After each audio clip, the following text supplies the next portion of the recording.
Excellencies, ladies and gentlemen, good morning and a very warm welcome to the Destination Africa Institutional Investor Session.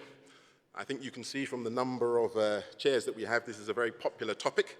My name is Hubert Danso, I'm the CEO of Africa Investor.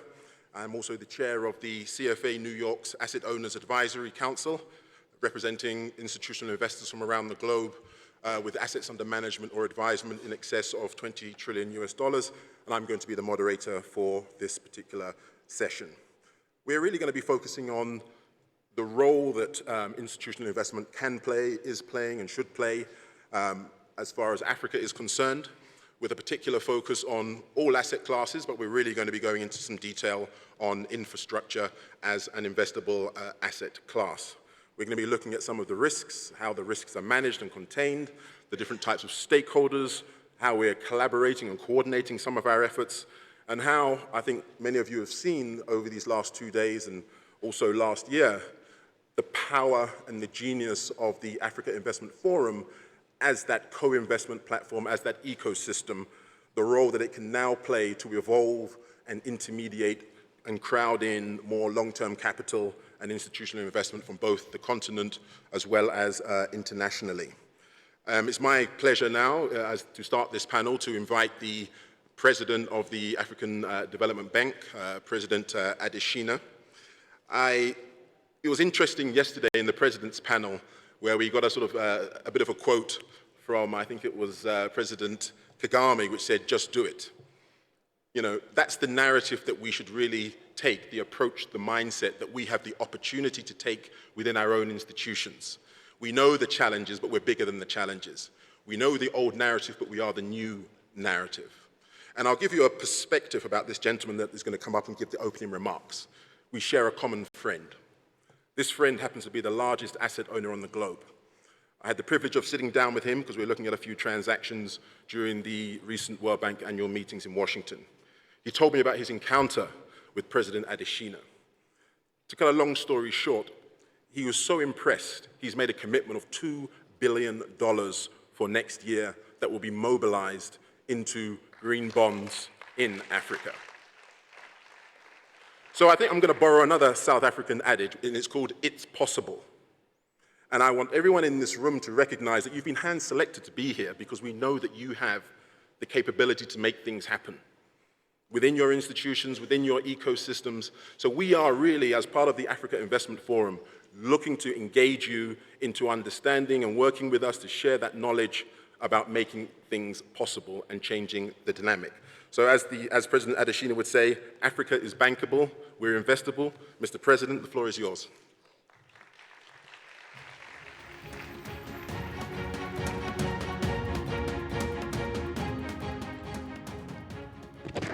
Thanks very much, Danso, and good morning, everybody. Your Excellency, my dear big sister, Dr. Dlamini Zuma, thank you for being here and for representing His Excellency, President, who could not be here with us today. Please extend our warm wishes to His Excellency, the President Cyril Ramaphosa. This session is about institutional investors, and I just want to start off by saying this is a fantastic event because we work so hard to get all the institutional investors globally to be here. And why is this important?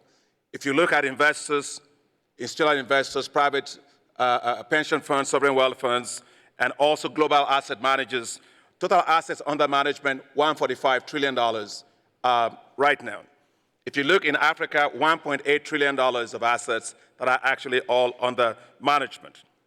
Well, globally, if you look at it, you find that there is a gap of basically almost $15 trillion in terms of financing gap for infrastructure globally. If we take Africa, for example, we have $68 billion and $108 billion of infrastructure financing gap for the continent. But what's important to pay attention to is that where are the institutional investors investing? Only 1% to 2% of all the global assets under management actually goes to infrastructure globally. And of that, less than 1% of that actually goes to Africa, where the infrastructure deficit is actually the highest. And so some of the reasons that people give for that is risk, political risk, financial risk, market risk, all kind of risk. But Africa is more than risk. Africa is all about opportunities as well. And all, for example, as I said yesterday, if you look at Moody's own report in terms of default on loans, you actually find that Africa has the least, one of the lowest in terms of default on loans from 2000, I think it's 2003, even up till now. Now, the thing to bear in mind also is, therefore, it's not just about risk, it's all about perceived risk. Africa's perceived risk is quite high for some reason. We need to market ourselves better down, so I think that's the point that we're making about this issue. If you take, for example, senior debt on project finance for Africa, 600 basis points. Africa's senior corporate debt incurs 700 basis points. And this is in terms of the debt spreads that you have. Africa mezzanine debt, 1,400 basis points, right? And so basically, you find that those that have been investing in Africa, who know Africa, don't feel the risk culture that people talk about. They see the opportunities. They know that there's no risk-free environment. Africa is no different from any part of the world. But this is where the multilateral development banks come in. And we have so many of our partners, multilateral development banks, here with us even today. What we are trying to do is, how do we crowd in institutional investors to fill these gaps that we are talking about today? And we at the African Development Bank launched a study, and that study looked at 20 of the global institutional investors and asked them, how do you see multilateral finance institutions? What role can we play to ask you, to leverage your capital to Africa? Some key things that came out of our own thing. First, multilateral development banks and blended finance. We can co-finance a lot of things with you because actually we know the territory better. We know the underlying risk much better. And so you can be comfortable working with multilateral finance institutions. The other part is de-risking, right? We have a whole slew of investments that we can de-risk, whether it's partial guarantee, credit guarantee facility or partial risk guarantee facilities. We have a whole slew of these things that we deploy, and MIGA has a political risk guarantee facility that can help with that. Project development. So much capital. I was talking with David Bola, the new CEO of the U.S. Development Finance Corporation. We just signed an MOU today to do co-financing together for about $5 billion. And he made a statement. He said, it's not about capital. Capital is there in the United States, but very few deals. So you have in Africa, huge lot of deals, but very few capital, right? And so it's really about how we get bankable projects.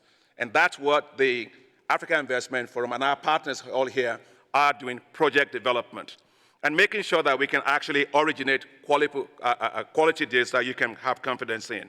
And so how can we move this forward based on the experience of multilateral development banks? First, Africa Investment Forum, you are all here. It's a transactional platform where deals are originated and transactions can be closed. And that's why you're here. We are all here to help make sure you actually see those deals. Second is, there are examples that work. The African Development Bank has what we call the room to run, where we basically took the risk of our asset book and we actually gave it to the private sector in a landmark $1 billion synthetic securitization thing that we did globally with Marina, with Africa 50, with participation of the European Union to take some of the tranche of risk sharing for us. We have here the EBRD, European Bank for Reconstruction and Development. They have equity participation fund they started in 2016, which allows investors to take about 20 to 30% stake in bank-eligible equity investments up to 10 million euros. The European Investment Bank, one of our partners, is also here today. They have a long-term investors club that's harnessing also things from the private sector. And International Finance Corporation is also here. They have a managed co-lending portfolio program that's actually terrific as well in crowding in institutional investors. So as I wrap up, what exactly are some of the things that I would like us to consider, Danso, on this panel as we look at it? First, the need for bankable projects and bankable projects. It's very critical. We need to align our risk better. Institutional investors have short-term interest. They want to also have more in terms of returns to their capital. We, as multilateral development banks, have a more longer development-driven mindset. And so we've got to align this issue very well. And also, we got to make sure that we help to de-risk. That's our role, to de-risk, handhold, help, and de-risk a lot of these investments. And obviously, we also have to make sure in doing that that we standardize everything. Product offerings that we have, it's hard for you sometimes to deal with all of us multilateral development banks. We're sometimes too bureaucratic. Quite honestly, I think so, right? We need to be less bureaucratic. Yeah? You can't have an elephant run a 100-meter race, right? So you need more capital. We've got to be much more agile in actually working with everybody else. And finally, I want to say that knowledge and information sharing is going to be very, very important, and how we price commercial projects. You know, if we underprice, we are not taking into consideration the risk returns profile as we should, of course, we will not be doing ourselves a good service. So finally, let me just say that we have agreed as multilateral development banks to have annual sessions with the global institutional investors, an annual institutional investor session with multilateral development banks. You will see us working quite a lot on development bonds that we will be sharing with you. You will see us working also in developing capital markets that can help to mobilize a lot of it. So there's a lot of things to talk about today. I'm just delighted that you are here on the continent where the opportunities are, on the continent where the projects are, where sometimes the capital is quite restricted. But I think your capital will meet opportunity, and that's what we offer today. Thank you for coming, and we look forward to the conversation.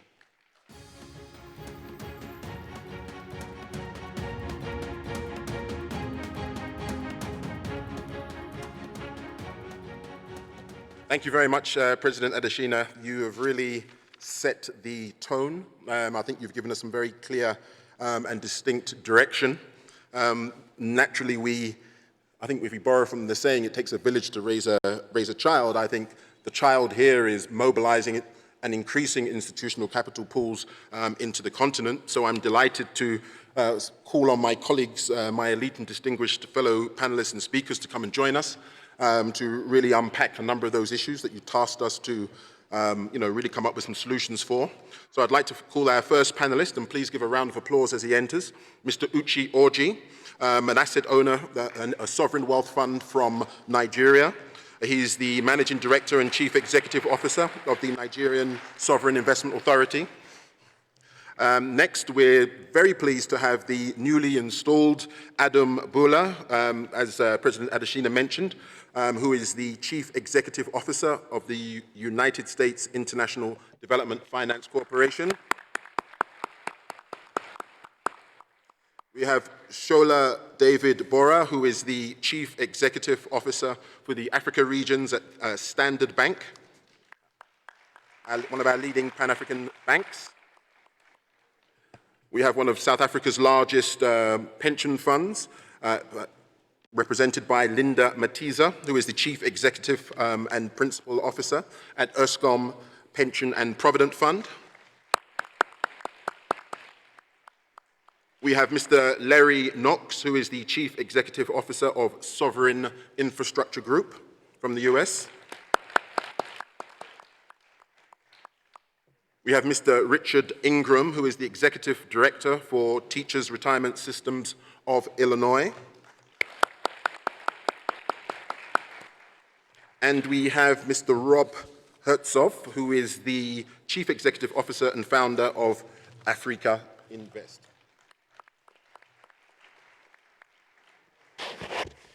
Well, good morning, panelists. I'm sure that you heard the very clear marching orders that we had from President Adesina. I think he actually addressed a number of the key issues, but I'll just sort of recap about the types of issues that we are looking to address on this particular panel. There are a number of different constraints that are associated with reasons why institutional investment isn't mobilized into the continent at sufficient quantums.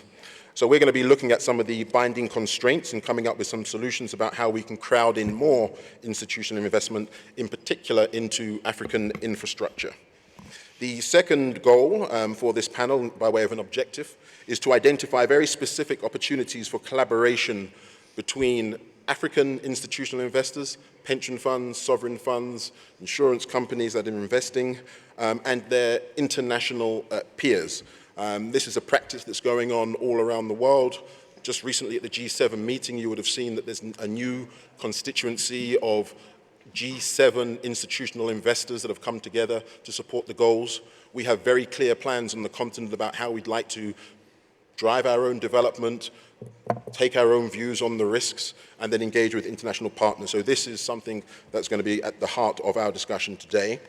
And again, we want to come out with something at the end of this. So we're going to be looking to create some form of consensus, as President Adesina set out, about the role, the nature, and the characteristics of the multilateral development banks, development finance institutions, regional banks, and development partners more generally, who are, just like us, very keen to see the continent advance in its development at a rapid pace. And then I think ultimately, as President Adesina has said, he's already set out the program. This is not a panel where we're going to have one discussion. The Africa Investment Forum is not a conference that happens each year. In fact, with my personal reflection, I see more happening during the year. There are lots of trips, there are investment meetings, there are bilateral envoys going to actually get transactions moving. So I would really hope that we all do not leave this event with the misperception that this is just a conference that happens each year that we should tick in our diaries. Particularly for institutional investors, I think there's a very important role that we can be playing to collaborate with and support, make capital available, share information on deals with the Africa Investment Forum. So I urge and implore you to go and see what happens throughout the year manifest itself in the forms of the boardrooms. There are a number of very concrete projects that are happening here that perhaps might take away some of our defense when we say there aren't enough bankable projects on the continent, because they are here right now. And I think we should give the Africa Investment Forum a round of applause for that. But to get us into the discussion, as I mentioned before, it takes a village to raise a child, and the child in this case is the embryonic institutional investment pools that we really want to be able to mobilize and increase into the continent. So we have a very different sort of makeup of, personalities and institutions. So I really want to give you an insight into how they view the continent. So I'm going to ask each of them to very briefly introduce themselves and just give us their views on how they see the continent as an investment opportunity, preferred sectors, how do you enter the market. There's lots of different perspectives about the risk return, the risk reward, whether there should be a developmental dividend that should be subordinated to a commercial dividend. All of these issues that we have to really grapple with if we're really going to mobilize capital that comes with fiduciary responsibilities. So I'm going to start with Uche, and if we can go along, please give us your perspectives on how you invest in the continent. Sure. Thank you very much. And let me also thank the AFDB, President Adesina, and the team for organizing the AIF. It's nice to go from actually talking to coming to a conference that's more like a marketplace where you get things done. So this is really commendable. The Nigeria Sovereign Investment Authority, which is the organization that I lead at the moment, is a sovereign wealth fund of Nigeria. And we invest through three different funds. The first is a stabilization fund. The second is a future generations fund. And the third is a Nigeria infrastructure fund. The Nigeria infrastructure fund actually is the only one of the funds that's dedicated to Nigeria. The other two funds invest internationally, and we go through funds to invest in other sectors. Let me speak to the Nigeria Infrastructure Fund, because I think that's really the one that's of interest to this panel and then to the rest of the conference. We have a very positive view, obviously, of not just Nigeria, but of the continent. I know there's all the concerns about growth slowing down, South Africa, Nigeria versus the United States, but I see that as a buying opportunity.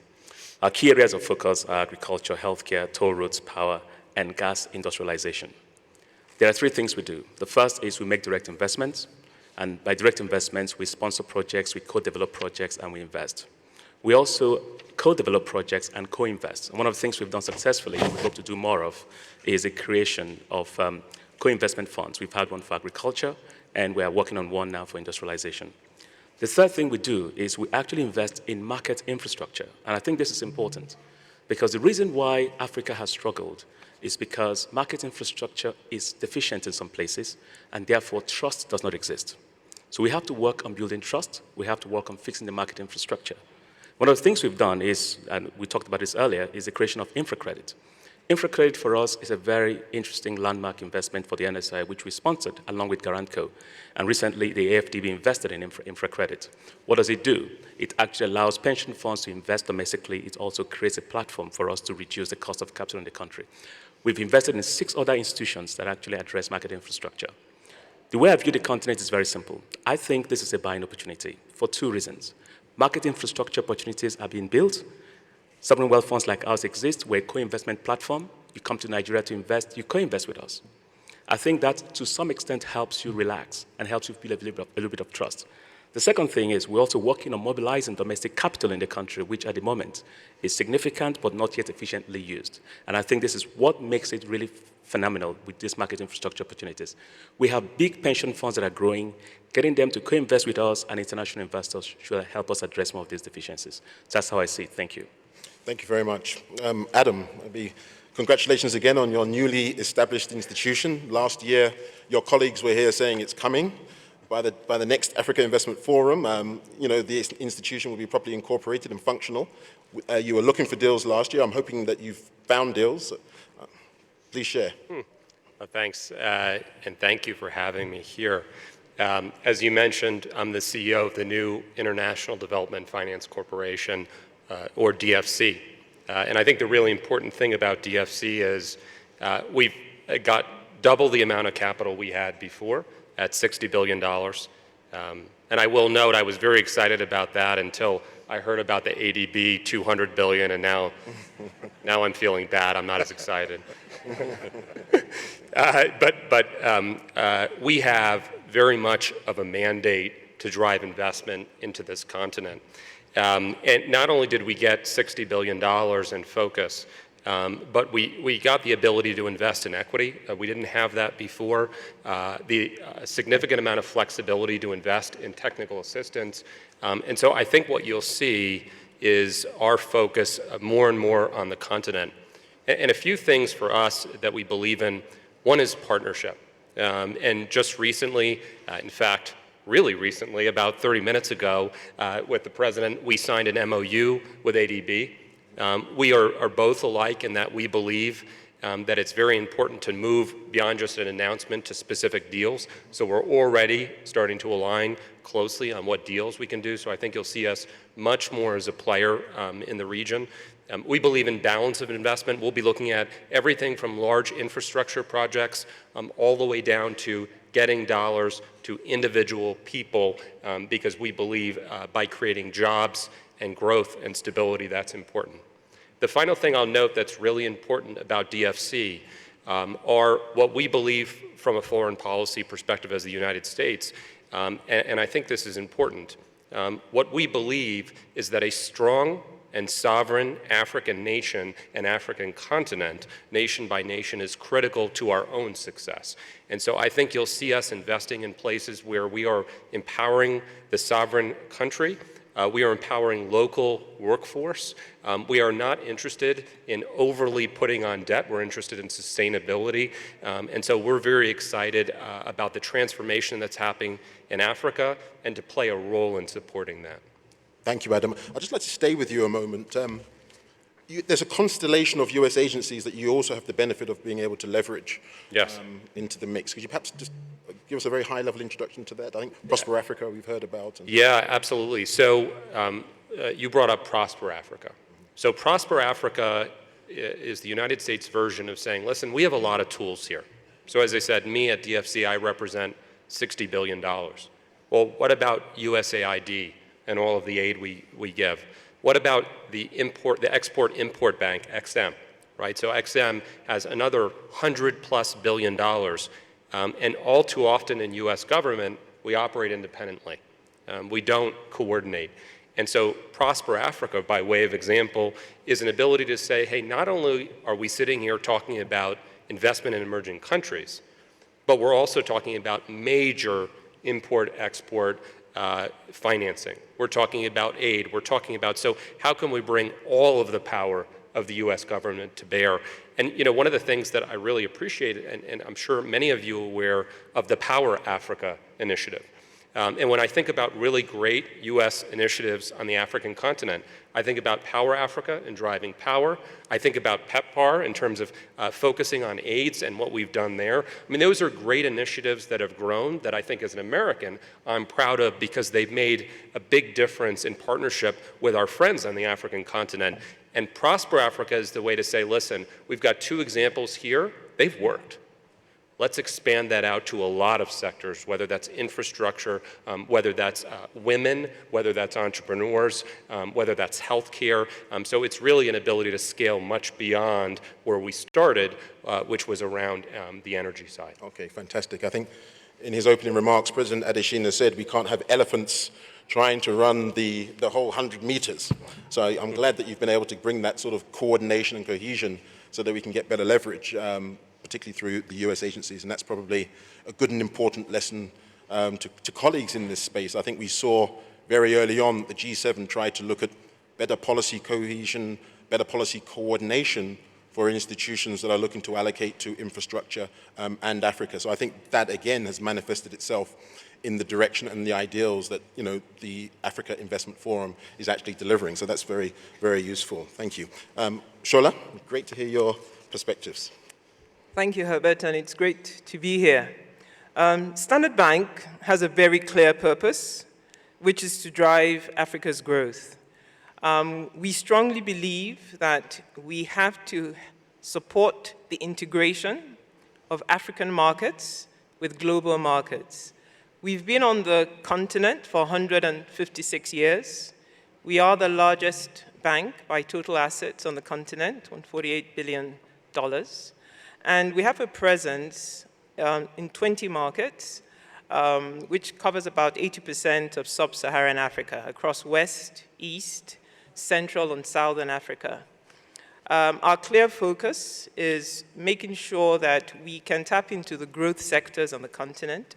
That includes energy, particularly renewable energy, the FMCG space. Agriculture is a big focus area for us, trade, and ICT.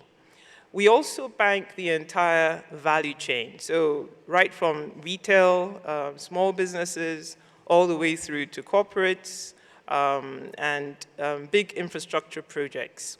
We believe that Africa is the center of gravity for us. And when we look at Africa's growth rates, medium-term growth rates, about 3.5%, and that masks higher performing economies like Ethiopia, Ghana, Cote d'Ivoire, who are 7% and above. We believe that our organization is rightly placed to support economic activity on the continent. And we really are excited to be part of what the African Development Bank is doing. We have found in all our efforts to mobilize funds, and we financed about 15 billion over that last year, 2018, that having the key stakeholders around the table, helping to share the risks, is what achieves results ultimately. Thank you. Thank you very much. And I think one of the other additional values of the likes of a Standard Bank, having transactors in over 30 countries on the continent, is really beginning to address this whole issue of origination and the lack of bankable projects.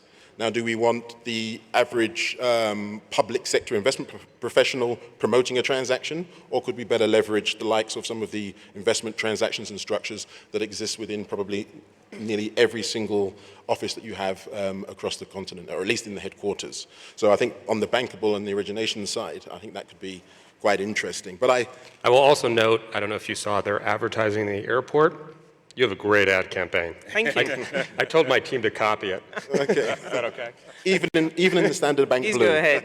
Okay. See, I have her on record. Okay, fantastic. We're happy to partner with you on all those projects on the continent. Okay, fantastic. Another partnership has been sealed. Now, as I mentioned in the beginning, President Adesina also mentioned the same. It's about leadership. We have a role to play rather than just make our facilities and our instruments available. As individuals and as executives, we have to champion certain new paradigms in the same way that we're all convened here under a new paradigm with a very clear champion with a very specific mandate. Now, Linda, if you look at her title, she's the Chief Executive Officer and Principal Officer at Erscom Pension Fund. But in her former life, she was with Africa's largest pension fund, Government Employees Pension Fund. And that was one of the first pension funds that actually took a real foray, when she was a key player in the team, into Africa, into infrastructure. Maybe you want to just give us a bit of that history and sort of just still share your views where you are now with Eskom about how you see Africa and the potential role and value that long-term asset owners can play in infrastructure development in Africa. Thank you, Hubert, and thank you to the AIF. It's a great opportunity to be here. As Hubert has mentioned, I've had the privilege of serving for both of South Africa's largest pension funds, first the GEPF and now the Eskom Pension and Provident Fund. The GEPF, let me start there, through the PIC has been making investments in Africa and investments in infrastructure for more than a decade now. In a number of instances, they were the pioneer on a number of projects. However, we tended to invest through funds. So we would invest in private equity fund or infrastructure funds that actually make the investments in projects on the ground. And I think that's a trend that carries through most of South Africa's pension funds, including my current Eskom Pension and Provident Fund. Most of our investments on the continent are done through private equity funds and through infrastructure. On very rare occasions, we get involved directly in projects, and that's usually in partnership with the DFIs and with the banks, where there's an element of de-risking that's taken place, because as a pension fund, you'll appreciate that we are fiduciaries on behalf of members who are from all walks of life, and our objective is to be sustainable into the future so that when they reach their twilight years, we are able to provide for them and for their beneficiaries. And so with that in mind, infrastructure is actually a really good investment for pension funds in terms of the nature of the long term of the investments, as well as the principal repayments that often come with it. So it's a natural hedge against inflation that I think more and more pension funds will be adopting as the awareness grows about the opportunities and as the structures become more available through which to invest. Okay, thank you, Linda. I'm going to stay with you just a moment because, we're in South Africa, and I think, from the pension fund community standpoint, it's suggested that nearly 80% of the assets, pension fund assets in the continent, are actually right here in South Africa in terms of quantums. And then there's enabling legislation under Regulation 28 that provides for 5%, from what I understand, a 5% allocation of your assets into the rest of the continent. But I also have come across some very creative individuals within some of your institutions who have said, well, actually, that 5% can actually be extended to 30% because we can also use Africa as part of our international allocation. Could you just talk about what that really means in the context of the opportunity that we're sitting with right now? Because that's a significant mandate that you have, supported by the government. You've just made the case for those assets going into infrastructure. So I'd be very interested to hear your perspectives about how to leverage that opportunity potentially. There is definitely an opportunity to leverage that allocation. As you've mentioned, South African pension funds are permitted by legislation to invest up to 5% of their assets on the rest of the continent, possibly even more. However, with both the GEPF and the Eskom Pension and Provident Fund, we had invested less than half of that allocation. And I think there are a number of issues around that. I mean, the first is the capital markets that we have accessed, where there isn't in some countries sufficient depth and breadth of the markets for us to build a diversified portfolio in those countries. And so we've invested through asset managers who put together funds that would then put together a portfolio of assets from different countries. And that's been one avenue. We've also invested in the bonds that are issued by sovereigns of different African countries. However, that's subject to investment ratings and other provisions of our mandates that impose certain limits on us. We've also then invested, as I mentioned earlier, through infrastructure and private equity funds. And I guess part of it is just being distant geographically from some of the markets and not having experienced asset managers in country in South Africa, who have that experience of other African markets. And I would venture to say a tiny amount of laziness, I have to admit, on the part of our consultants in the recommendations that they make of what we should invest in as pension funds. The pension funds I've worked for, fortunately, have strong teams of investment professionals, but a number of pension funds in South Africa are reliant on a board of trustees that meets 6 times a year. Yep. And so they rely greatly on the advice that's given by their asset consultants. Now, to the extent that the consultants are not doing the research on investment projects on the continent and are not therefore making the recommendations, I think that's why we're finding that gap between the permitted 5% and the actual 2.5% that this is. Fantastic. You've raised some pretty interesting issues there. In particular, I heard two sort of stand out. One is the underdevelopment of the capital markets. And I think this is an ongoing conversation with development finance institutions who are getting to the point, from my interpretation, getting to the point where they realize that no matter how much development assistance we put into other technical areas of the economy, unless the capital markets are functioning, it's almost like putting it into a perforated bucket, because those returns won't come, because a number of the mandates do not actually provide for direct assistance or direct programmatic assistance to capital markets. And we understand through the African Securities Exchange Association, they're looking to pioneer that development, because that's a critical piece. President Adesina mentioned it, MDBs have a great role to play in that particular space. The other point that jumped out is this recurring issue of consultants. And the fact that, as you mentioned, some of the asset owners, some of the pension funds have small teams. You can't rely on a small team that doesn't necessarily have pedigree or a depth of knowledge on certain asset classes. And as a consequence, won't be able to discharge their fiduciary responsibility and therefore just have to rely on the consultant. Whereas sometimes you have a consultant that doesn't necessarily have the geographical knowledge or the product expertise. But one of the things I found, very interesting, particularly from a leadership standpoint, was that a number of the pension funds in South Africa actually came together and said, we actually control what the actual asset and investment consultants do. Perhaps as the industry, we should perhaps be engaging them on a different level with a slightly different mandate that actually forces them perhaps to look at more research and equipping you and empowering you as a community to be able to take those decisions. I'm going to move to Larry now, because I know that you spend a lot of your time selling the advantages of the continent to sophisticated investors. Grateful for your view. Thank you, Hubert. First of all, thank you, and it's an honor to be here and in this esteemed group, so we're proud to be here. My name is Larry Knox. I'm the CEO and founder of Sovereign Infrastructure Group. And Hubert, our business model will tie in directly to what you're saying regarding the capital markets and how do we utilize those to actually drive capital. So within the multilateral community, there's been this strong push to figure out how do we move from billions financed annually to trillions financed annually. The only way you're really going to get there is through those capital markets. So our thesis of the case and our investment policy and the way that we approach the world and how we analyze risk and make our investment decisions is very fundamentally simple at the end of the day. So our business is out of the U.S. primarily, and we look to expand internationally, primarily into the continent of Africa to bring investments here. And our focus is on infrastructure. But the infrastructure and the way that we view it is we primarily view it from a credit perspective. And our fundamental business is out of the U.S. capital markets and the U.S. municipal markets. So in the U.S., the way that we finance infrastructure there is primarily through the U.S. capital markets, the U.S. tax-exempt markets. And there, water is water, for example.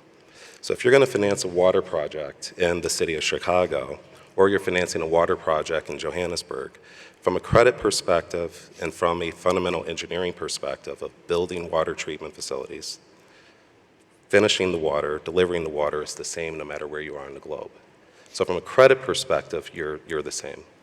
Where the fundamental analysis really has to come in then is understanding the macro and microeconomic political risks, the regulatory risks that exist in that environment. So within the U.S. capital markets, it's a $4 trillion market that understands infrastructure, understands credit, but what they do not understand is the emerging markets, or as we like to call them, growth markets.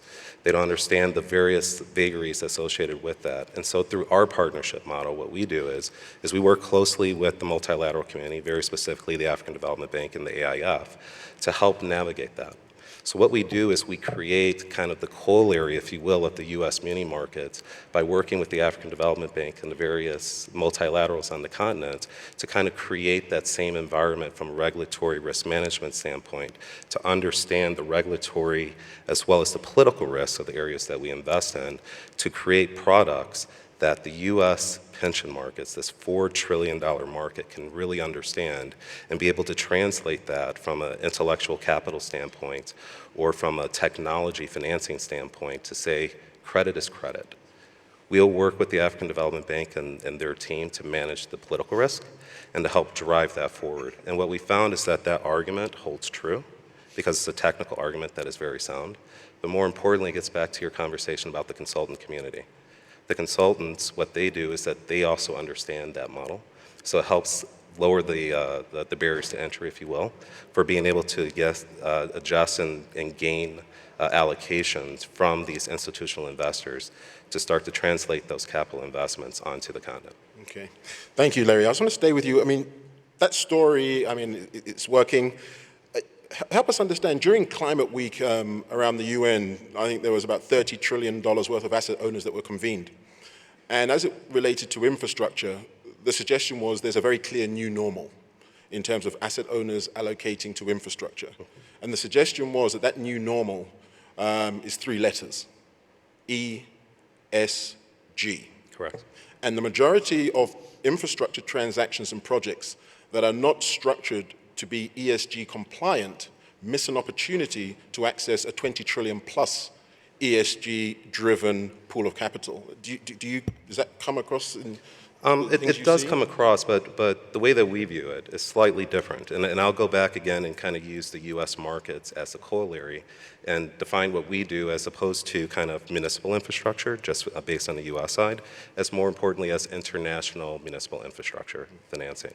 So from an ESG component, largely the U.S. municipal market is 100% ESG and SDG because those projects go to support the economic development and the build-out of U.S. infrastructure. So in the U.S., and those investors understand that and appreciate that this is sustainable. It does create developmental impact. The developmental impact that we see there is in kind of the poorer areas of the United States, Gary, Indiana, for example, Puerto Rico, who get a chance to benefit from these areas. So from a broader perspective, we have been able to successfully argue and work with several of the rating agencies to obtain a green evaluation for our structure and our methodology that does say that by working with the multilaterals and the African Development Bank and the like, because everything that they do has to conspire and meet the requirements of the ESG and the SDG goals as defined by the UN, that we are therefore naturally ESG and SDG. So therefore, infrastructure investments that we make on the continent, infrastructure investments that we make globally are deemed ESG, SDG by default. Fantastic. So could it follow that a more deliberate and explicit reference to ensuring that the projects that we develop on the continent are ESG compliant, it should follow that that would increase our probability and access to institutional pools of capital? No, absolutely.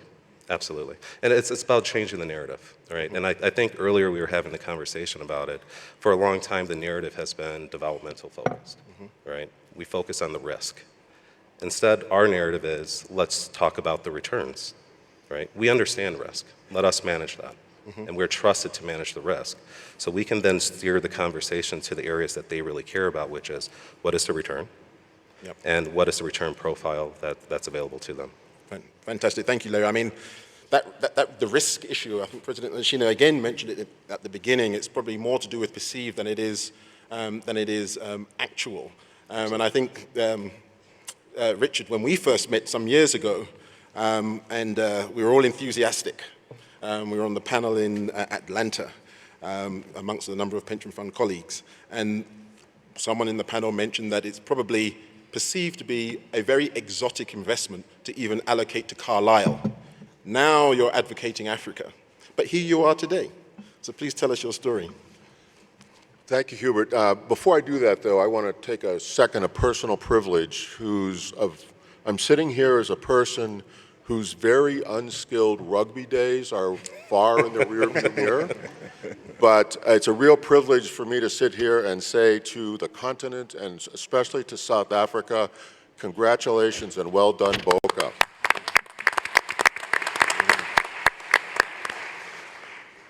Truly awesome,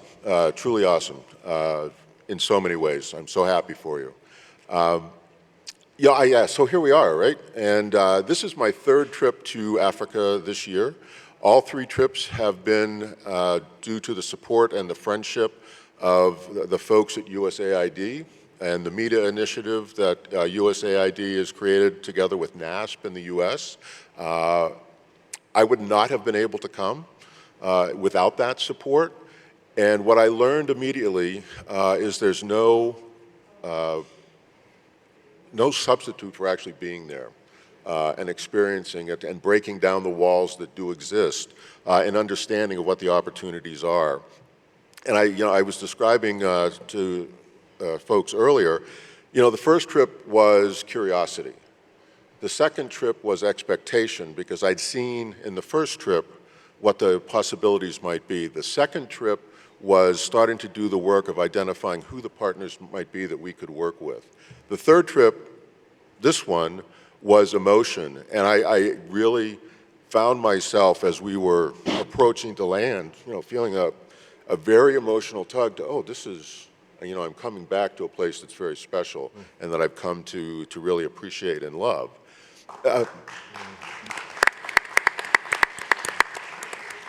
But the motivation, we can talk about all sorts of, programs and all of that, but Linda really referred to it. We're sitting here as fiduciaries with a responsibility to our members to provide them retirement benefits for as long as they live. And that means, in order to do that, we have an obligation to identify what the best investment opportunities are to ensure that future security for them. And the question that has been dancing around in my head and that I'm working through with my board and my staff and other stakeholders in Illinois is how can we say that we've done our fiduciary duty if we have ignored an entire continent? I mean, think about that. I mean, there's very little activity up to this point, whether it's with consultants or pension funds or anybody, that is focused on Africa. So to begin to break down those walls and to be able to bring stories and reality back to the folks in Illinois is critically important. It's a hard struggle. There are all of us in the United States. I can speak to us with a certain level of expertise on public pension systems in the United States. We all operate in very different local political environments, but we all have that same core fiduciary responsibility. And the inertia that we're overcoming is the natural human desire to stick with what you know and what's familiar. And you have to be really intentional breaking out of that, because what I tell folks is if you're not doing something different, by definition you're going to be average, and none of us want to be average. So, I have viewed this opportunity as that, quote unquote, something different that we could pursue to make us different and make us more than average. Fantastic. I think that's the point. We have to do something different.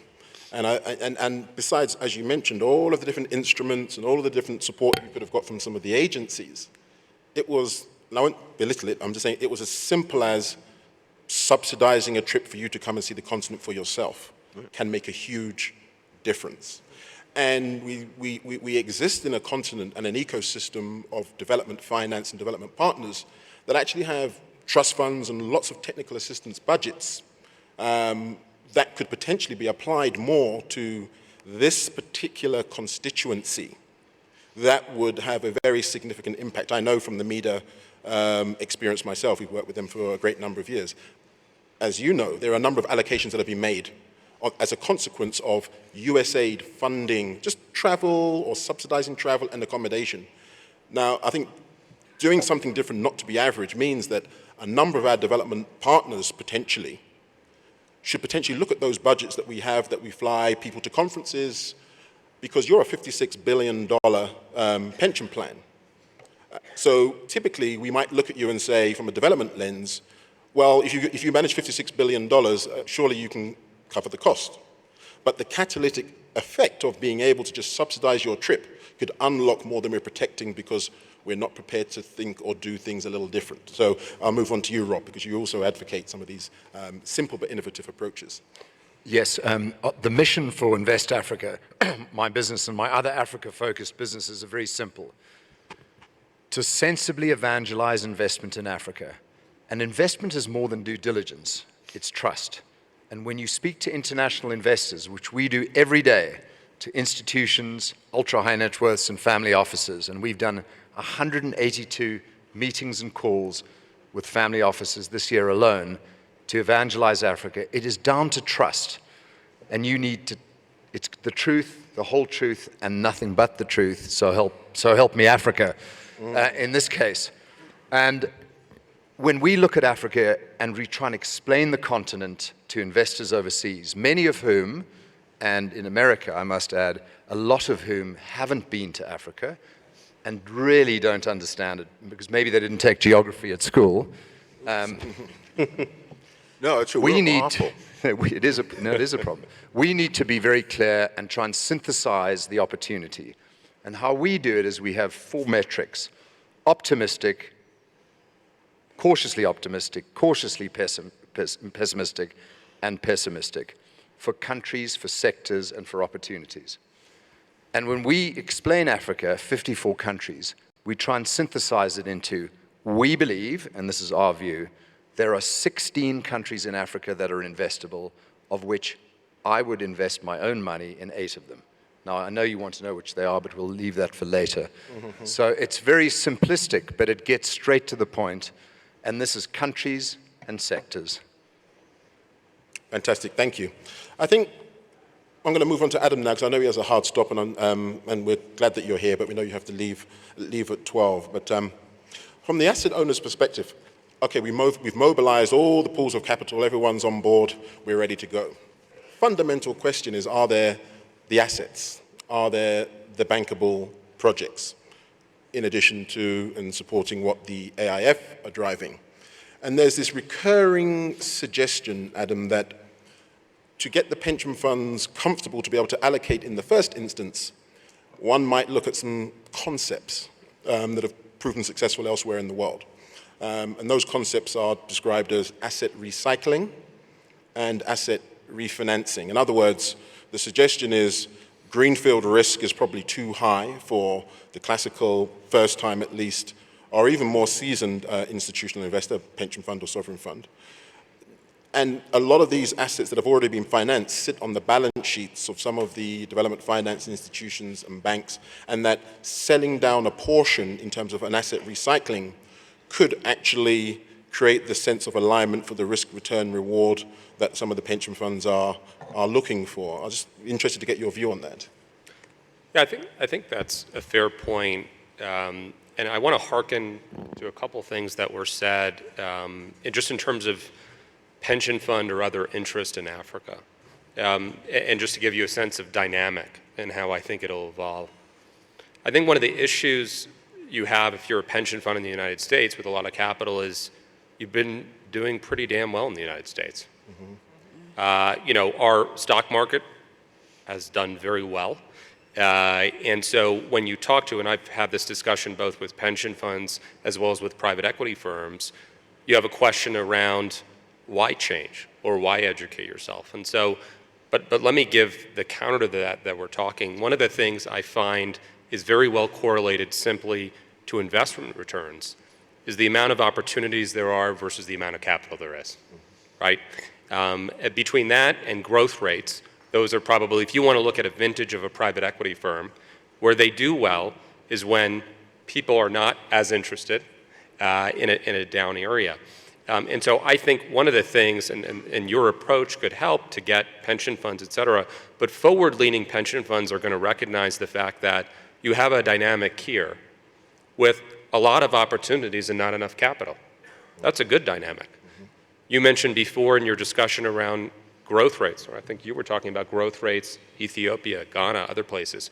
Where do you see 7% growth rates, right? I mean, that's how it used to be in China, and that's tapering off significantly. So those two opportunities, I think, are critical. And if we're going to get investment capital to flow from the United States from a pension fund perspective, there has to be the reason to do that. And that's been what's held up a little bit. As I said, when I talk to private equity firms, there's a barrier mainly just because they're doing really well right now with what they're doing. Now, I do think that will shift over time, and I think making the argument between growth rate and that now is the time, because there's not enough capital, is the right way to go. Okay, fantastic. And parting shot, I know you're just about to leave. We really want to understand how we can come out of this with a couple of recommendations about how the MDBs and development finance institutions can work more cohesively and coordinate. What would your recommendation be to your colleagues, having gone through the Prosper Africa experience, seeing an inefficient, well, potential inefficiencies turn into a coordinated tunnel of funds type model? Everyone knows at which point to come in. They're brought along into the process. How would you evangelize that to the global multilateral development banks and development finance institutions to be able to get a better sight of the unlocking the opportunities on the continent? I think all too often, sometimes in the MDB space, some MDBs have looked at each other as competitors for deals. I think that's a mistake. And I think there's so much to be, we all have the same aim, right? We want to drive development, we want to drive jobs, we want to drive growth. We have return expectations. And as I said, we're not in a scarcity of deals aspect here. And so what we're going to orient a lot toward, and it's a reason why we signed the MOU with ADB, and why I think you'll see a lot more of this, is partnership here. I would rather, I mean, look, we could write $1 billion check ourselves, no problem. But I'll tell you, I'd much rather write a $200 million check with 4 other allies, because together we'll make a difference. And so I think you'll see a little bit more of what has happened in private equity in the United States too, which is more partnership and syndication with MDBs and working together. The other thing I'd note is focusing on different stages. So one thing that was mentioned is kind of getting products or projects to a viable financing stage, right? And so where can we come into play so that we can go and deliver it to Illinois teachers? We can invest in technical assistance now to get that project to a bankable place, right? And then we're catalyzing so that we can take, because what is he looking for? He's looking for predictable returns, predictable cash flows. He doesn't want to go in and frontier evolve a deal. That's not his stage. But that is what we can do. And then we can leverage private capital. And so I think getting in early, shaping these deals together will be really important so that we can turn it over to the private sector and advance those flows. Thank you very much, Adam. So in the opening remarks then, when President Adesina described the space as sort of elephant infested in some respects, I think it comes back to the old adage of when elephants fight, it's the ground that suffers. So, we really want to make sure that we get everyone working on the same page in a coordinated way 100%. So we can unlock that benefit. But I understand you have to leave now. Thank you very much Thank you, guys. for joining us. I apologize I have to leave early. I've not done this before I see. event, so okay. Excuse me. But I'm very happy to be here. Thank you. Thank you.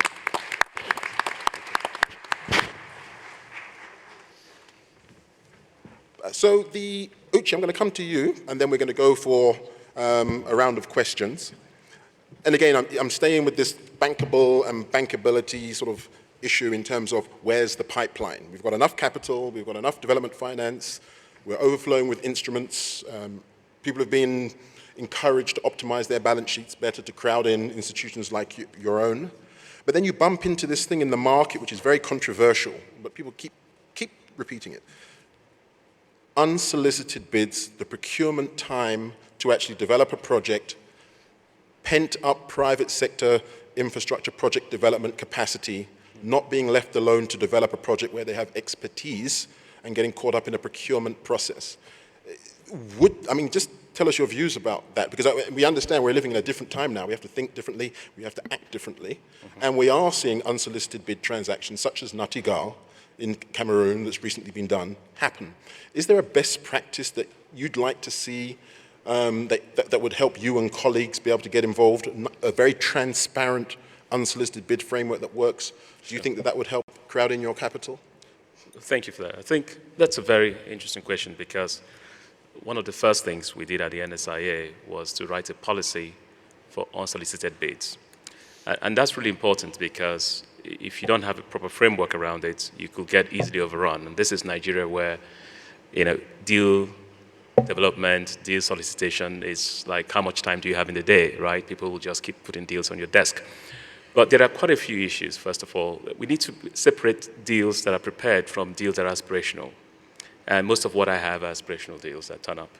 The second thing is, in preparing your deal, you need to be able to do the work, a lot of the work yourself. You don't just bring an idea and expect the NSIA to pick it up and run with it. And so with that in mind, we are looking for strong sponsors. We're looking for experienced sponsors. We're also aware that not every time that the sponsor has the capital to actually develop the deal, right? So we might be able to look past that and invest in developing the deal. So we dedicated 1.5% of our infrastructure fund to deal development. But we also are very careful because that's not sufficient, right? Because that gives us a pool of about 10, 15, maybe $1 million that we can spend. A proper deal you need to develop costs between $2 million to $5 million, maybe 10. And so we can't do more than 3 or 4 of those. So one of the things we've also done, and one of the things we were discussing earlier, Hubert, was putting that into a fund in itself. And so we're looking for people to partner with us in creating a deal development fund. NSI is doing it. We also know that there are other funds that are available to do that. And so we're trying to pool resources together, create it either as a fund or in some cases an entity. So upon closure, we can actually either exit or roll that into the final deal. So we're working on that with many of our partners to try and create that and make it work. Can I just interject and clarify? You are talking about a deal that's a pre-financial close situation. Absolutely. Early stage, this early stage greenfield pipeline that we say is not investable, you believe it can be made investable? Sure. So very realistic, but then it has to be within the sectors that we're interested in, right? So we're very clear about the sectors we work in: agriculture, healthcare, gas industrialization, toll roads, and power. These are the 5 sectors. But again, isn't enough capital. So, when you come in and I say, well, the door is closed, portfolio is constrained, that's actually a fair answer because we haven't got a huge amount of capital. But we're looking to see how to pool other resources and create that into something significant that can help. Having said that, you have a better chance if you already have some of your own skin in the game, you also have strong sponsors behind it, then it's easier for us to participate. We will ideally not want to be at the feasibility stage. Concept development, towards the end, then that's fine. But early feasibility, you should be able to do that by yourself. If you can't do that by yourself, maybe you should get a job. I think that's actually a little bit easier. And so quite frankly, and I'm being very brutal because I have no filters, but this is the fact of the matter. You can't expect us to do that work for you. That's not what we do. Okay. Thank you, Uche. I hope you've got a lot of business cards because I have this suspicion that you're going to be mobbed after this because there's a lot of opportunity that you've just put on the table. But yeah, opportunity should now extend to the floor. So I'm going to open it for some questions and answers. So please, we have a hand there. So please identify yourself and who you're directing the question to. I think we have time for 3 questions. So we'll take the first 3. Okay. 1. Okay. Yes, sir. Good morning. My name is Andrew Slater. I am an independent advisor to African institutional investors, in particular the pension community. I'm also English, but was quite happy to lose to South Africa a couple of weeks ago. I think I win both ways.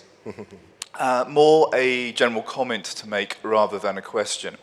If the returns are there, pension funds, be they in Africa or outside of Africa, or hopefully both together, will invest in African infrastructure.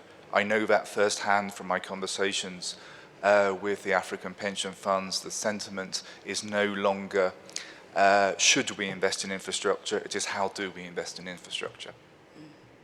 But I will challenge slightly that the answer comes from the asset management industry and the product design. I think it's going to be much more organic from the pension funds, and I would posit as the model to follow is what's happening in Kenya with KEPFIC, which is over 12 pension funds in Kenya coming together voluntarily to invest in infrastructure projects locally in Kenya, but that model can work worldwide. Okay, thank you very much. You'll also note that model, the KEPFIC model, I think originated with the pensions infrastructure platform in your country. So it's an interesting trend that seems to be happening. The second question, please.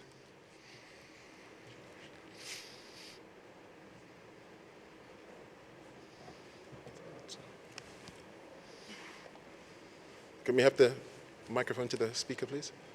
I think the gentleman over there. Yes. Okay, where is that? Okay. All right. Next. Yes. Can we have the question? My name is Samuel. I'm a great Nigerian. It's good to see very good crowd of Nigerians here. My president, you are doing a good job, and we Nigerians, we love you. Uche, my brother, you are doing an amazing job. My question is very simple.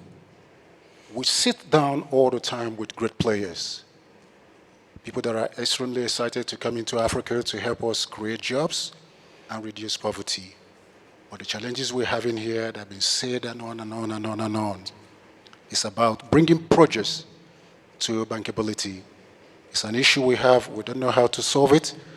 The government have good visions, they have good ideas, we the local partners, we are doing our best, but sometimes we have that challenge to put resources together to bring projects into solid bankability. I know you sit down with governments all the time. The government have a lot of good visions. The African governments are making a lot of money now.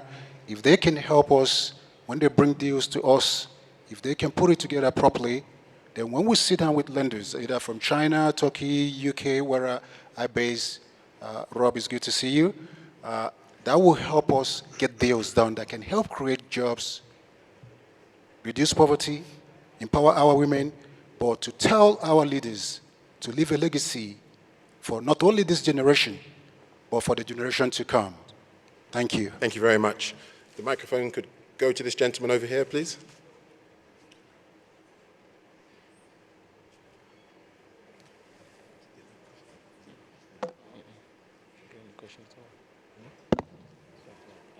Thank you. Good morning. Mima Nedeljkovic, Chairman of Africa Global Schaefer Group. We've been investing and developing in Africa for over 60 years at this point, so it even predates me. Wonderful panel. Hubert, thank you. President, fantastic to finally have the deal rooms on the continent. Question I have is, on infrastructure, long-term investments, and maybe this also particularly hits it when you talk about the pension funds, how do we de-risk the political risk? You're making deals that are infrastructure, that are heavily government focused one way or another, regulatory side. How do we make and close on the deals that are 20, 25 years, be they power, whatever infrastructure deal might be, not knowing the change in the political environment? Thank you for that. It hasn't been asked, I wanted to ask it. Thank you. Thank you. So we're now going to just offer it to who wants to take, and you can just take your pick of the questions. Rob, I see that you and Richard would like to I'll just, first on the KEPFIC comment, that was one of the meetings that I took in my second trip, because I can see a distinct opportunity for U.S. funds to work with local partners, no matter how you describe them, particularly if they're a fiduciary that have similar responsibilities as we do in the States, to be able to go to my board and say, the people that we're working with are in the exact same place that we are. The wise guy in me, when you ask the political question, are you talking about Illinois or Africa? Because honestly, the political risk is balanced on both. But I think that the simple answer on the African side of the equation is, obviously, I think you first want to be investing in projects where the demand is already in place for them and it's not speculative. So that, that sort of gives it a life of its own. But as my friend here said, you pick the right countries too. You cannot be scattershot in your approach to it. Yeah, just one little comment. My Rwandan friends describe Switzerland as the Rwanda of Europe. So pick the right countries first, and that de-risks the political situation. And I would add to the political risk aspect to it. All jokes aside, it's true. I mean, think about the political risk. It is fairly balanced. One of the aspects, if you think about like on the U.S. side, because of the regulatory regime, it's a very transparent and very straightforward regulatory political risk. And part of that is highlighted through the transparency through the capital markets that we have that has an SEC that oversees that. When you look at that on the emerging market side, it really does not exist, because what you're trying to do then is look at 54 different individual nations to try to create a capital market solution for each one of them.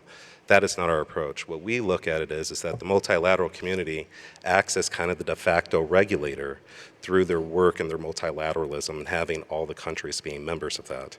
So what we then do, and we think that this is one way that you can de-risk the political side of it, is by working in partnerships with the multilateral community. They bring that transparency, they bring that standardization to the opportunity, which kind of gets you back to an equal playing field. While it may not be Illinois, it is Rwanda. However, there is a level playing field there, and you can now make an equation between the two and get to a risk-neutral kind of analysis, which gets you back to a return question.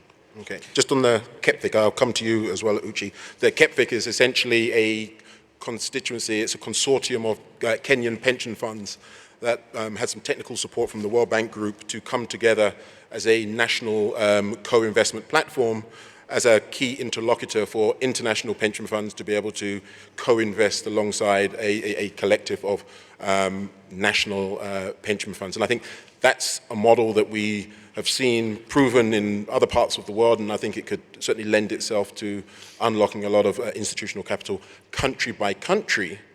But the AIF is very well placed to be able to implement that on a sub-regional and or continental level. And I think that's a thought that we really must continue to allow to percolate. Uchi? No, I think to the point about political risk, and I do have a view here. My view is when you talk about political risk in Africa, you're basically talking about countries without the right institutions, be it democratic institutions, or be it market institutions, or be it legal institutions. Because, you know, England is going to have its third election in 5 years. Mm-hmm. 2 referendums, and nobody talks about political risk. Okay. And the reason is because there are strong institutions, right? So you have stable democracies now in some of the countries in Africa. So why are we talking about political risk? So let's talk about the context of institutions, and this is really what we need to address, Mr. President, is making sure that the institutions exist, that people can trust them. So that's the first thing. And the second thing is tools. There are many infrastructure projects today that have all the right tools that enable investments. Partial risk guarantees, both from the AFDB, from the World Bank, those will help. The final thing for me in addressing this is partnerships, right? So when you co-invest, and this is really wonderful, it's also back to the institution building. Many African countries have gone into creating sovereign wealth funds who also co-invest with you. Those are the things that will help, in my opinion. So I think of the 16 countries, I believe, institution building across those countries is paramount. But then there are many tools available, from insurance tools to partial guarantees tools, and then there are partners you can work with in those countries. That's how you address it. Thank you, Uchi. I'm going to stay with you because we are out of time, but I'd like to give everyone an opportunity to give us these recommendations. We want takeaways from this to contribute towards the Africa Investment Forum's roadmap. And one of the key tasks that we were given is to give some concrete suggestions or practical initiatives that we as members of this panel and the asset owner community or key stakeholders in the community would put on the table that the AIF and our own institutions could collaborate with to accelerate MDBs and development finance, to accelerate institutional investment into infrastructure. If you could just give us your recommendations as you go, and then we'll bookend and close out with Rob. Thank you. Uchi. Sure. Sorry. I bored him so much. No, I think that's always a question. Yeah. Yes, 2 recommendations for MDBs. Sure. So in terms of the recommendations for MDBs, I was just responding to a different question. I think some of the things we've talked to are actually applicable. The first, obviously, and I'm going to be referring to something we're working on, is actually creating co-investment funds with many of these MDBs, and it's a shame Richard left earlier, but that is something that I think will help. We also bring in a lot of ourselves together, because I think the sovereign wealth funds that you have in Africa have a role to play, and we've pulled ourselves together from Angola to Nigeria to Ghana to Morocco to all the countries that have these institutions to say, look, we as a platform, we as a group are good co-investment platforms that you can work with. And I think that makes it a little bit easier to engage. Now, obviously, many of us have different mandates, but I think that really helps. Now, for the MDBs in general, I think when I hear people say, well, you know, there's capital, but we can't find opportunities, I really think you're not talking to some of the right people. We are on the ground, and I think if many of you are looking to invest, and even if it's just to give us a call and ask for advice, that is something that I think we can help you with in making sure that at the minimum, you are getting access to the right pool of assets or investment opportunities that will help. So we're here, we're really open to working as closely as possible with the MDBs in ensuring that we channel the capital to the right opportunities. Thank you. Shola? Yes, if I can just quickly comment on the fact that I think regarding mitigating political risk, the point about having the right partners cannot be overemphasized. Having partners who share the same values with you and who understand the local markets. You can't do without that. And what has worked for us at Standard Bank is really making sure that you understand what each of the stakeholders are looking for. So, what are the investors looking for in terms of, an attractive return? They want, liquidity. They want to make sure that they get their funds back, and are able to fulfill their fiduciary responsibilities.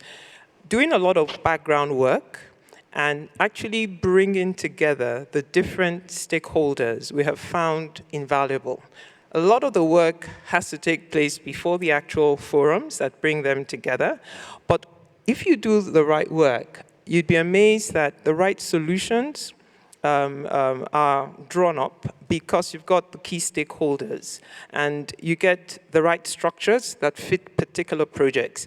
The last thing I would like to just chip in before I round up is just the importance of African governments doing the best they can to make the projects as attractive as possible.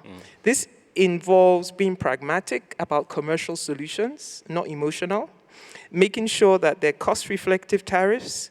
Many times to build infrastructure in Africa, you actually have to first build infrastructure because the roads can't support the vessels or the ports aren't deep enough. So allowing investors who actually first need to build some infrastructure to take tax credits on that, will help build the investment case. So I think that's such an important enabler, especially at the early stage, to attract investment. Thank you. Okay, thank you. Yes, agreed. And I think that's one of the key findings from the African Union's 5% agenda.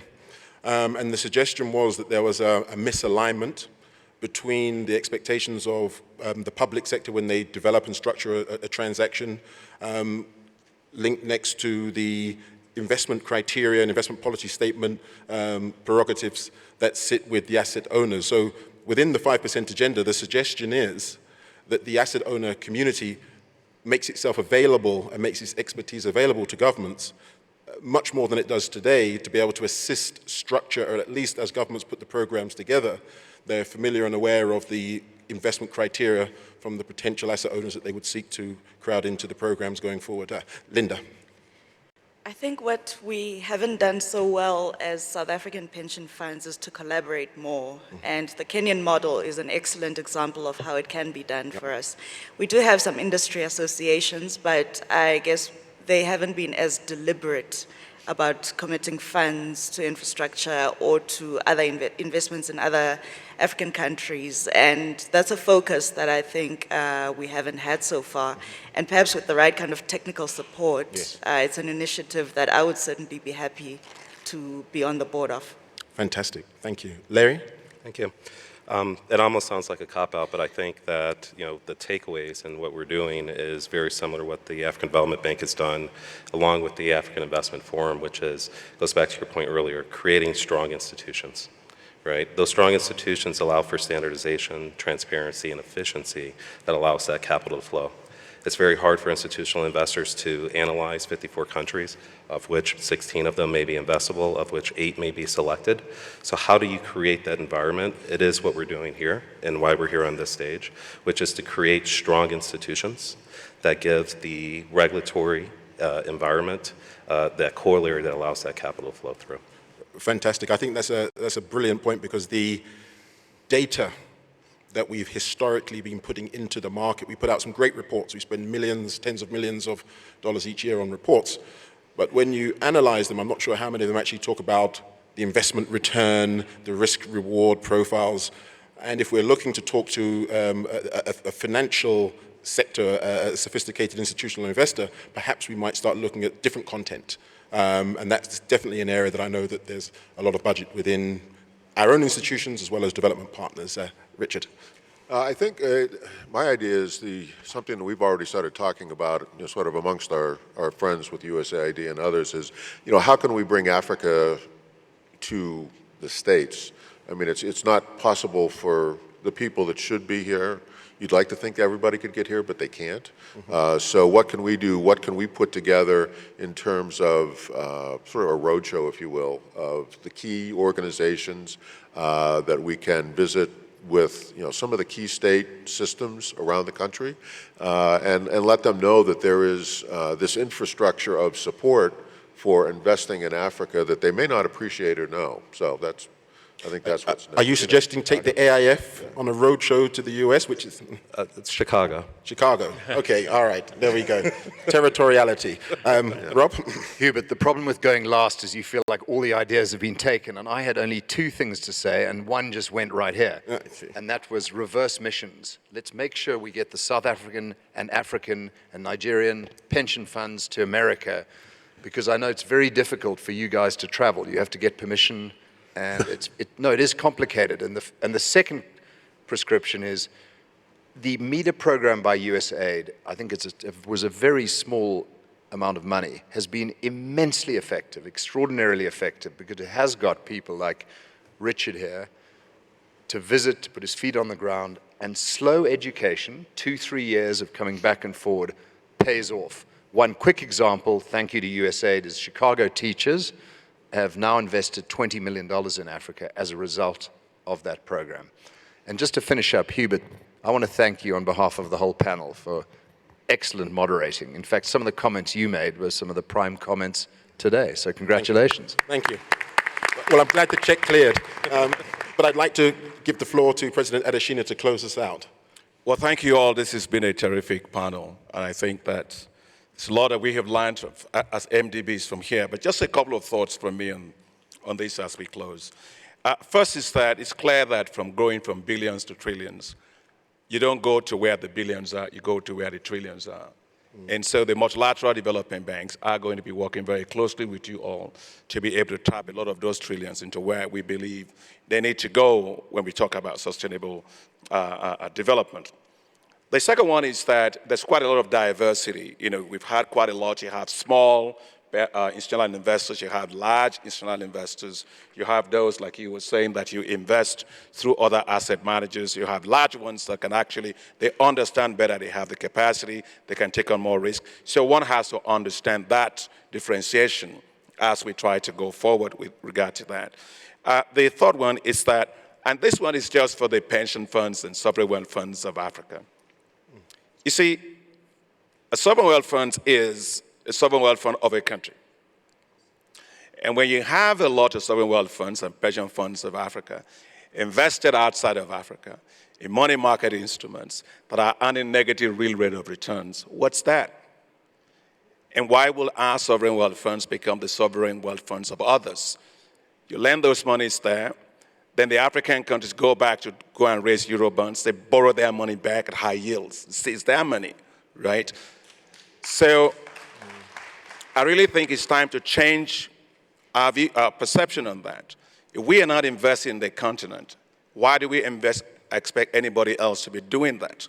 And if you have a pension fund, which is supposed to be investing in the, pensions people as long as they live, hopefully they live long, and let's assume that you are even earning a high rate of return on that. And then you give them annuity payments for the rest of their life, living life. But they have to come back to a place without electricity, without water, without sanitation, without hospitals. That's a miserable retirement. And so I think there needs to be quite a lot of conversations together with the pension funds in Africa and sovereign wealth funds about how we can get you to invest more. Yes, one can do a lot in terms of allocative decisions that you make in terms of the limits that you're given, but you should have, I think African pension funds and sovereign wealth funds should have more faith in Africa than they currently have. The other one is the issue of capacity. We've had it throughout this panel, and I want to say that the multilateral development banks will work with you in this issue of capacity to be able to understand the projects, to be able to understand the risk, to be able to price things properly and all of that. And so I think one way to do that is to have some of the pension funds, we can actually send some of our staff to be based within your own operations to understand how you operate. On the other way, also to have some of your staff based within the multilateral bank, development banks to operate, see how we operate and understand our context better. I think communication is a fundamental thing we have to say. A lot of what we talk about here, it's really not so much about risk. I think it's a lot about high risk aversion, most of it that's driven by risk perceptions. I'm not saying they are not underlying risk, but they are not different from any parts of the world. But Africa needs to communicate better, successful projects, successful deals, and that's what this kind of forum does for you. When you walk into a place, you see deals of $38.7 billion done in terms of investment interest. You got here, you did $67 billion going into things. These are things that you will not see quite naturally. And I think it's important for us to get the communication narrative very, very right. And I think that just to close in terms of the point about the multilateral development banks, I don't expect institutional investors to come into early stage greenfield projects. I think that's what you were saying. Here we can take the risk, construction risk, where the risks are high, we can take all those risks. But then later on, as the revenue streams are much more steady, we can do a relay thing. We can actually transfer some of those back into the institutional investors, and then you can take it off from there. I think it needs this kind of organic collaboration, discussions, partnerships that we have seen on this panel. And I would like to propose that this be a standard procedure, standard thing for us at the Africa Investment Forum, that we bring in the world of global institutional investors and also the ones of Africa into here, into the boardrooms. This is the place to be, and I like the point that you made. 54 countries. You need economies of scale and economies of scope in investment. And the Africa Investment Forum platform offers you a whole slew of projects that you can actually do that will build your confidence in investing in Africa. So thank you so very much. We look forward to working with all of you. Thank you. Please join me in thanking our panelists, and the session is now closed. Thank you.